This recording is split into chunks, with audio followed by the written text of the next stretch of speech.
everybody, welcome back to the channel and welcome to the first tournament of the 2024 10KATT season. We're really looking forward to fishing this trail as official members.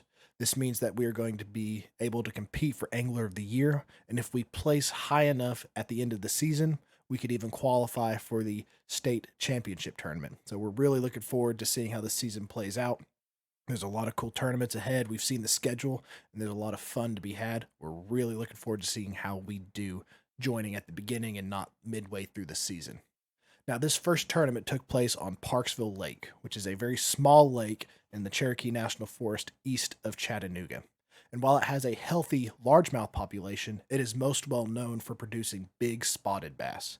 In fact, the state record was caught there initially, and it's been broken several times, all on Parksville. On top of having a healthy spotted bass population, it's also got a healthy brown trout and muskie population, surprisingly. So this is a very healthy fishery, but it's a very small fishery. There's only 4 launches on the entire lake, and we actually ran into some trouble because of that, but I'll explain that from the water.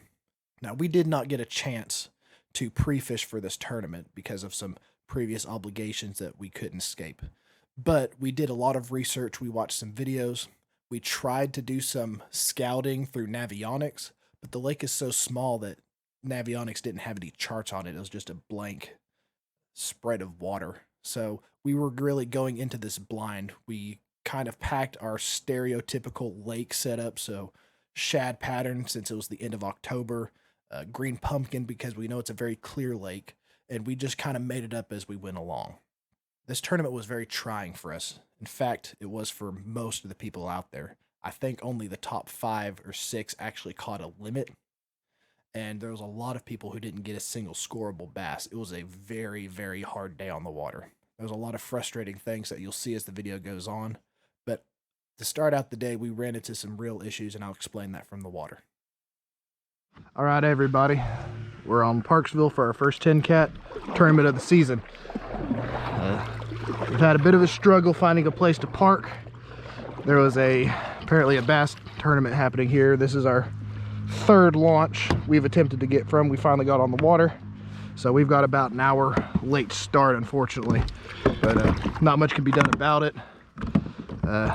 Had some issues with people parking and trailer parking who weren't hauling trailers, and when the parking is very limited like it is on this lake, that kind of makes a big deal. So just for the sake of everybody, please don't be the guy that parks a car without a trailer in trailer parking.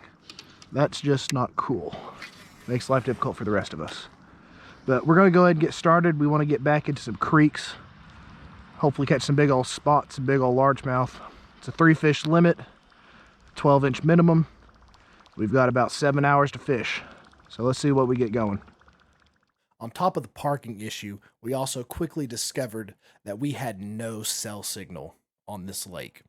So that was going to make it very difficult to submit any keepers that we caught. We couldn't submit it, and we had to make sure that we had it in by 4, otherwise they weren't going to count. We had to make sure we had signal somewhere, so maybe that meant we had to leave a little bit early in order to find a place with cell signal, or hopefully we'd find somewhere on the lake where we get enough of a signal to submit these fish.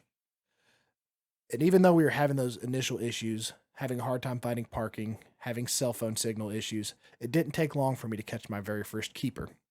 And they announced shortly before the tournament started that they were going to be giving away a prize for the smallest bass caught. And I quickly caught something to compete for that prize. A bald eagle.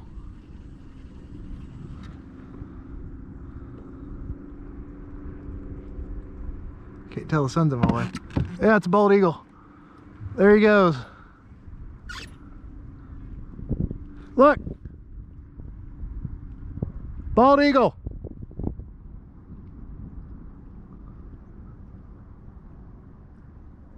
I love seeing them back up in here.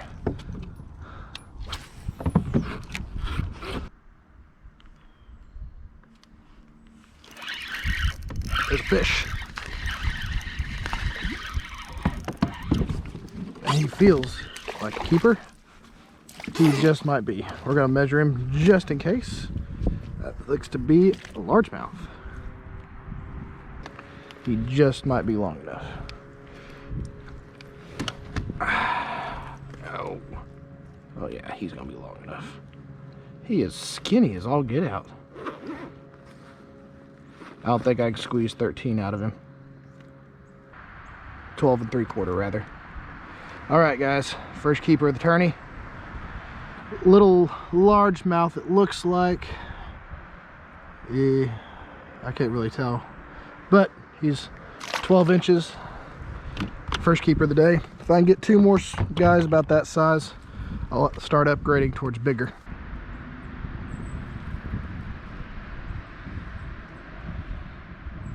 $12 3/4. It's closed. 12.75.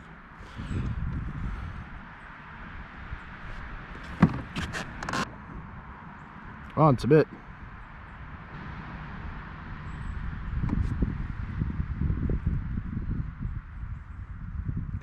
All right, might have to wait until we're closer to check-in. I can't get cell signal at all, so we'll see what happens. If I get some cell signal, hopefully it'll submit.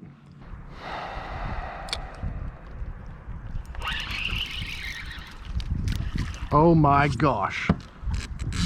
I might have just gotten smallest bass, baby. Holy cow. He is so tiny. That's a little old spot, I can tell you that much.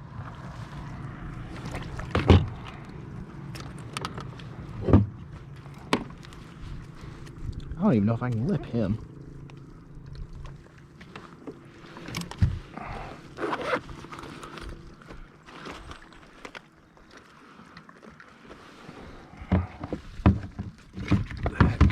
Now, get out of my way.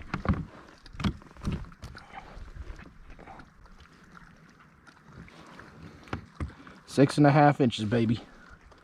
Let's go. Oh, you dirty dog, don't you dare. I want that smallest bass prize. I want it. I want the smallest bass. Don't you dare. Stop it. You dirty dog. Close your mouth. Close your mouth. You dirty dog. Stop it. Quit it. Quit it. You filthy creature. I just want a picture of you. So you'll just sit still for half a freaking second. Oh, I hate you. You filthy creature. Stop it. Stop it. Stop it. My gosh. This prize better be worth it. You won't stop moving. I'm literally going to.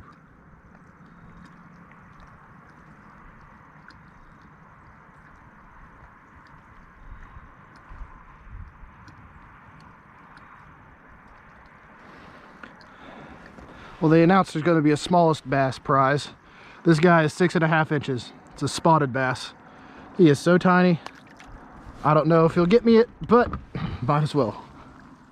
After these first couple of fish, it really slowed down. We were fishing the main channel of the lake. We had launched right in the middle, and we were going across the bank trying to find structure, anything where bass might be hanging, but we couldn't get a bite. We ultimately decided that this was a fruitless venture. We needed to make a change. We needed to find somewhere else that might be more productive. And after some deliberation, we decided to head to a place called Greasy Creek. It's a little cove that you have to go underneath a bridge where 25E passes over. I believe that's the route. And it's got some deeper water, and there's a lot of structure in there. And we hoped that being in there, we could find some more productive water and catch some nice keeper-sized bass.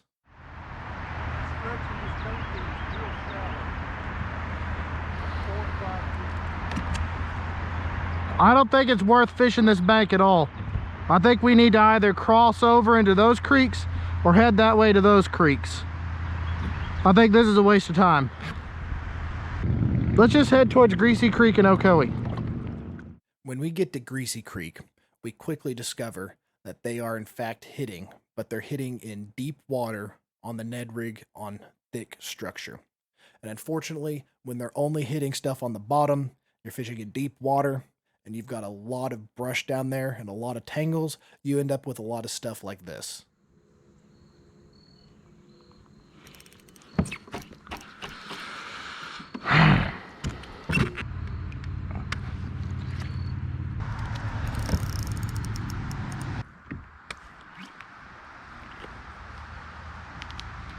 And another one.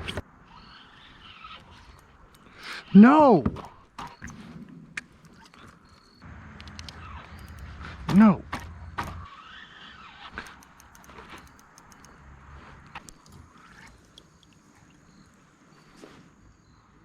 As you can tell, we were having some severe difficulties.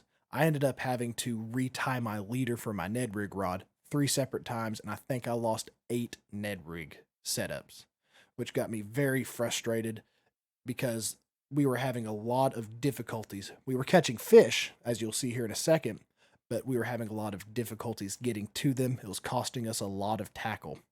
And we both had some camera issues, and I did catch a second keeper in this stretch. I'll show a picture here. But unfortunately, my camera malfunctioned and I didn't get the footage of it.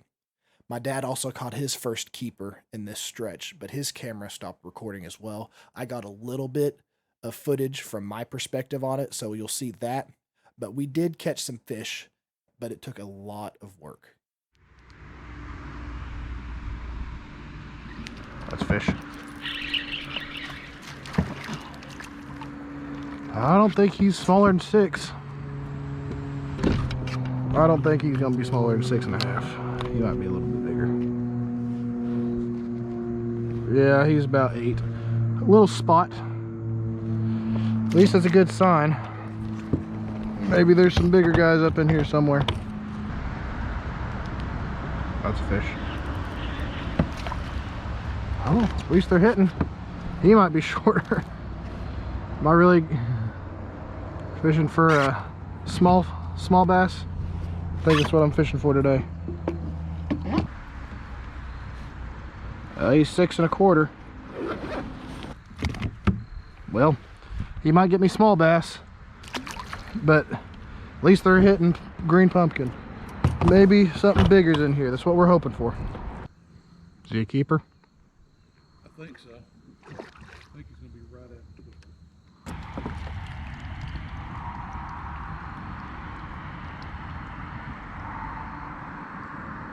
That's a largemouth too. Huh? It's a largemouth too. 13. There's another one. Oh my gosh, he's tiny. Oh, he is far from 12 inches. But it's another fish. I did this catch a 14.5-inch one, but my GoPro is acting screwy. It's not wanting to stay recording. So I've got 2 keepers, 12 3/4 and 14.5. He's about 9.5. So we're gonna let him go.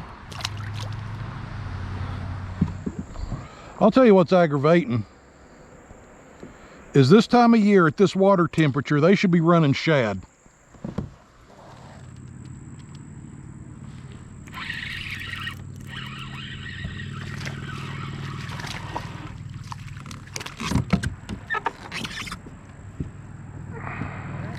Yeah? Oh, no, you don't. No, you don't. No, you don't. No, no, no, no, no, no, no.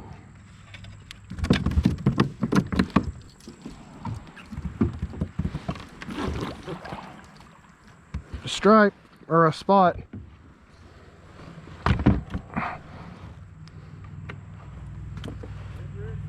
Yeah.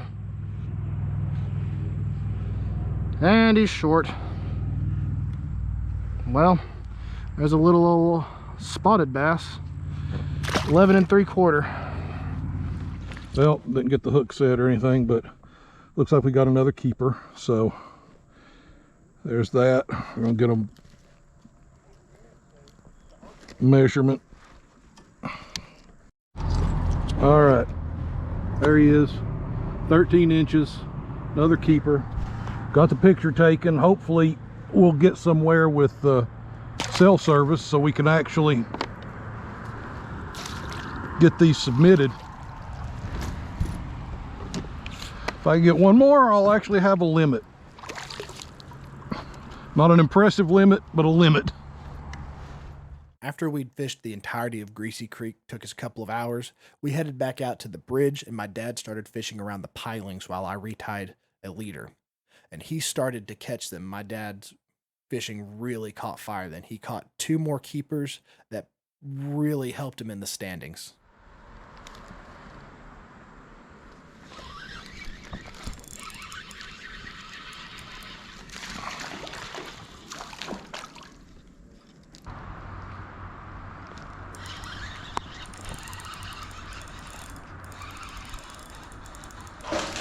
Oh yeah.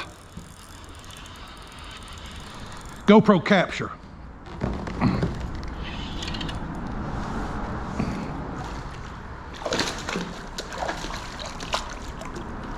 Get in there. Get in there.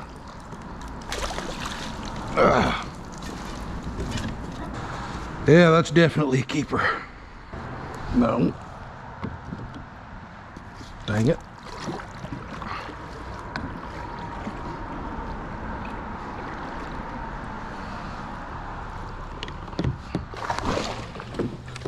Oh no! No, no, no, no, no, no, no.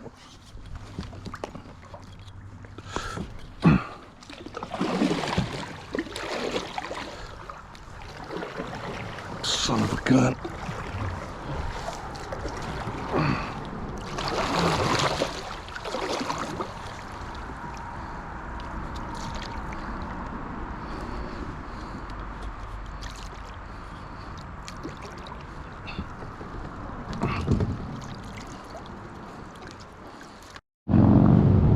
All right, there he is, 16 inches. My biggest of the day so far.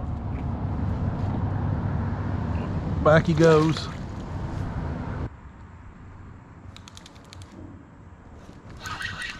There we go.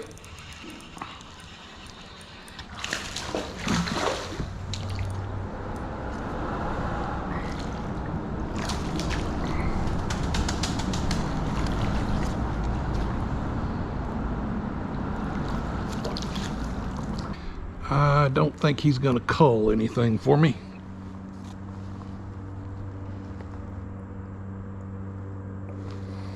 No.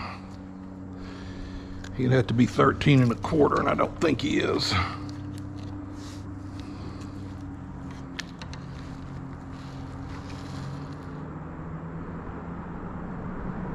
Ooh. I will take that back. He is 13 1/2.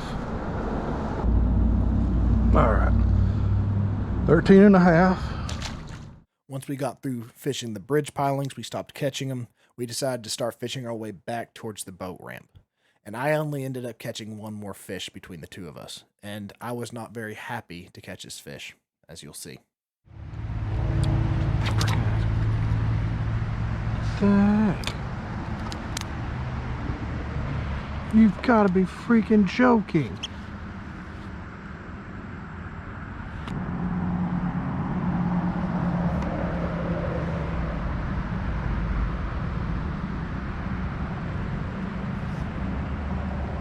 Are you freaking kidding me, you stupid freaking fish?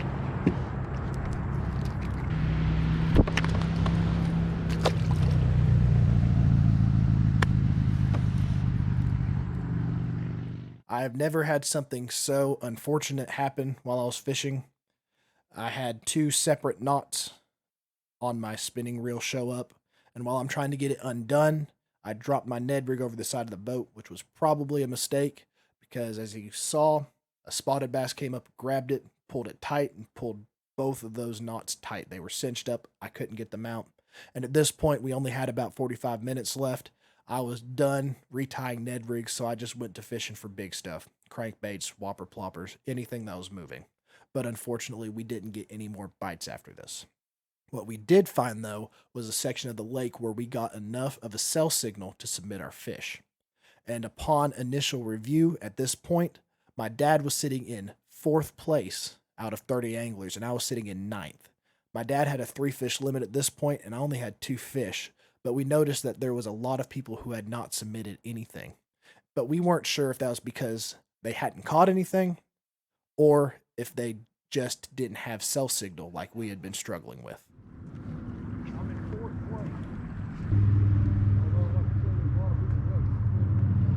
I had 3 bars. Once the tournament ended, we were both frustrated. Me, particularly more so because I didn't catch a limit and I'd struggled a lot. I lost a lot more tackle and just had a lot of stuff happen, camera issues, tangles, snags, and I mean, having a fish grab my lure and pull both knots tight, that was just unfortunate. It was a lot of stuff like that, and ultimately it was just a grindy day. But when we got to check in, we noticed that a lot of people were having the same issues. The gentleman that we sat with during the award presentations and during dinner, they had the same issue. In fact, almost everyone did. Most of the people didn't catch fish, and only 5 people caught a limit. So it was a hard day for everybody. We ran into somebody on the lake, and they told us that either the lake is on fire or it's dead. There doesn't seem to be an in between. So we ended up in 5th place. My dad ended up in 5th place. Someone jumped him in 3rd place at the time, so he dropped down into 5th. But that's a top 10 finish for Angler of the Year. I stayed in 9th place, so that's 2 top 10 finishes. It was a grindy, hard day of fishing, but to place in the top 10 for the first tournament of the season isn't a bad start for this year. So it wasn't a bad day once looking back on it, but fishing it, yeah, I got frustrated. My dad got frustrated, but me more so. I lost my temper more than once. I can tell you that much. But we were really happy with our placements to have finished in the top 10 with only 2 fish. It just shows you how hard the fishing was that day. And having to compete with a bass boat tournament on top of that, it just shows this was not the best day of fishing we've ever had. So hopefully the tournaments in the future are going to be better. What is our next tournament you might want to know? It's going to be on Fort Loudon. That is on November 18th. Now, we're not going to be able to fish the entire day because we've got our family extended Thanksgiving down that day, so we'll only be able to fish maybe 4 or 5 hours of it. But Loudon is our home lake, so we know it very well, and we can't pass up the opportunity that we'll have a really good day. And even though we weren't going to be able to fish the last 3 hours, we figure it's worth a shot. Only the top 7 tournaments count towards your Angler of the Year placement, and we're going to fish more than 7. So even though it's a high risk thing, not being able to fish the full 8 hours, we figure it's worth a shot because even if we place poorly, it's not going to count towards our AOY because we'll have fished more than 7 tournaments. And if we finish in the bottom, bottom 5 people, it won't count against us. If we fish 8 tournaments, they'll count the 7 best for us. So that's our next tournament that we'll be fishing. After that's going to be Norris in December, and I'll let you know what the other ones are as we get to them. Now for videos, you can expect to see our trip to Chickamauga coming up soon. We also have a trip to the French Broad and a trip to the Holston River up near the Virginia border. I decided to jump this up ahead. I want to keep the 10-cat tournament videos closer to the day, so I want to get them uploaded the Friday after the tournament, just trying to keep it up to date and keep you guys up to date on what's happening. But I think I've rambled on enough for the end of the video. I hope y'all enjoyed it. I hope you have enjoyed the content that we're producing lately. We've got a lot of really good fishing trips, and we're really looking forward to fall fishing catching up. We've got some trips out to the French Broad for some nice fishing in the fall, and we've also got prep work for some tournaments coming up, and just a lot of fun. We're really looking forward to producing some content for you guys. So I hope you've enjoyed it. Thank you so much for your support and sticking to the end of the video. I hope y'all have a great weekend. This is going to be going live on Friday the 3rd, which means the Vols are playing. I believe they're playing UConn. So go Vols. I will see y'all in the next one.